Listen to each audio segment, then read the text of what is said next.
Dans la vidéo, on va voir l'interface de gestion caisse et l'interface de facturation. Bon, il suffit de vous identifier au premier temps.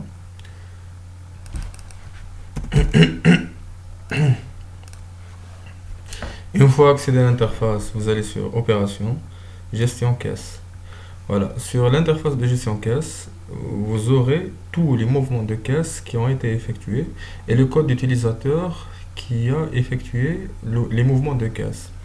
Par exemple, ici, on a que des réservations sur des opérations, les sommes, la date et les codes de réservation. Si on a un ajout ou un extrait de la caisse, on clique sur gestion caisse, puis on met le motif, par exemple, achat, achat test, c'est juste un test. On met par exemple les 10 000 dinars. On clique sur remboursement pour faire sortir de l'argent de la caisse. Par exemple, ici, on a moins 10 000. Si on a par exemple de l'argent qui est entré à la caisse, par exemple une entrée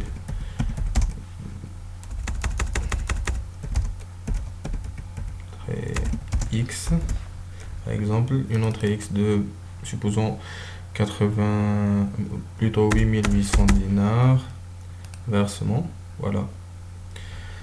On a aussi un graphe de présentation du mouvement des caisses. Voilà.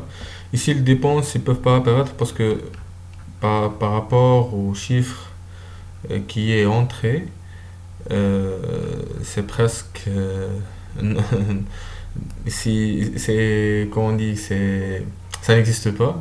Le fait de voir juste 10 000 dinars à comparer à je sais pas combien. Donc, si on veut voir la caisse, elle est à combien actuellement, il suffit de faire passer la souris pour voir le chiffre d'affaires. Il est à de 2 73 129. Si on veut voir et si on veut faire une recherche journalière sur les mouvements de caisse, par exemple du 17 au 19, il suffit de cliquer sur recherche journalière du haut, puis cliquer sur afficher. Il va apparaître chaque jour tout seul.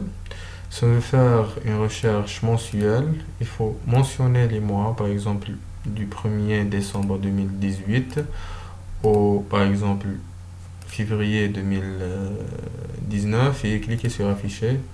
Voilà, on voit bien le 12-18, le 1-19 et le 2-19. Voilà tout. Merci pour votre attention et à la prochaine.